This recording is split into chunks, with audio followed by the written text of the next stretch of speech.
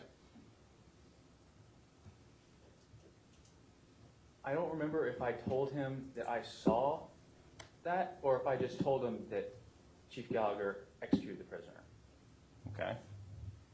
But there's no doubt in your mind that he understood what you were saying.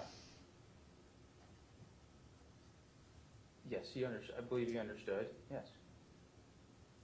You remember that as well as you remember everything else? Normally, that's a better question. I'm sorry. So if Lieutenant McNeil came in here and told the jury, you didn't say that, would he be telling the truth? Objection, argumentative. Sustained. You're saying that if Tom McNeil... Hold on just a second. I just want to understand. I understand. I've sustained the objection. Would you ask your next question, please?